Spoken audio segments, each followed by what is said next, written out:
Hello, welcome to Todd Miller TV. I'm here again with Rich Wise. This is part two of the video series about the trustee sale here in Las Vegas.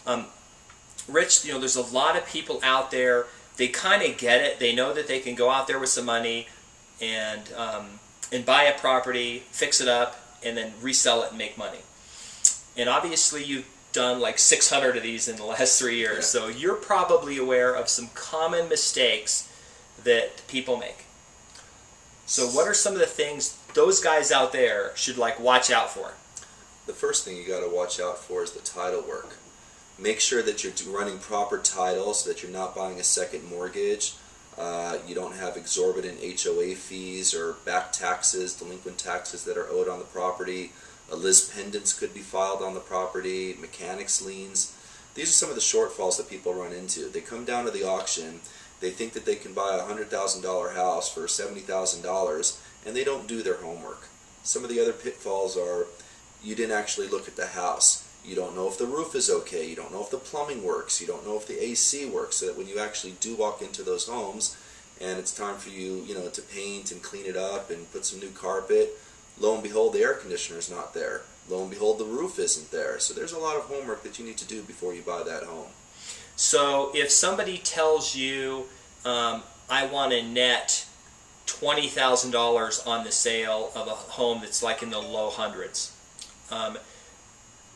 do you then look, before you bid, does that affect how much you're willing to bid because you know that there's some HOA liens and some title or some other fees that might be involved, like past due HOA or liens or things like that? Absolutely.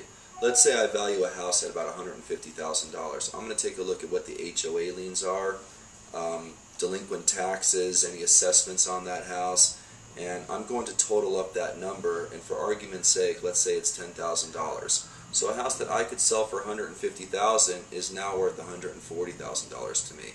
Then from there, we need to back out whatever the rehab cost. The average rehab cost these days is around $5,000 per house, plus or minus. So you need to back out the $5,000. So now the house is worth $135,000. From there, you need to back out realtor fees, acquisition costs, selling costs, escrow fees, all of those things. You need to take those into consideration and back it out from the dollar that you're willing to, that you think you're going to get from that house. And then you need to back out your profit, and once you do the math, you're going to get a starting point, a maximum bid, as I like to call it, for that home. Have you ever just seen somebody down there to trustee sale bidding and get a property, and you sort of scratch your head at the end thinking, why did they bid so much for that property? Every single day. It's amazing. But the other thing is you never know why that person is buying it. Was it his home to begin with? Is he buying it for a rental property? And if it is a rental property, you can always pay a few dollars more for it because you don't have to justify the selling of it and the commissions to sell it. You're going to rent it, have tenant, it'll be an income property. So it does affect why other people buy it. But when that house is worth $150,000 and they paid $140,000 for it, I scratch my head. Okay. One last question. You've done about 600 of these over the last 3 years. Yep. How many of these have you either broken money or not broken even or not made money out of 600?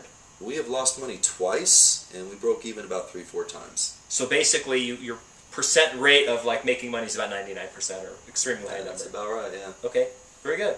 Well, thanks very much. It was very informative. That is the conclusion of part 2 of this. We're going to go to part 3, which you might want to stay tuned for. Thanks for tuning in.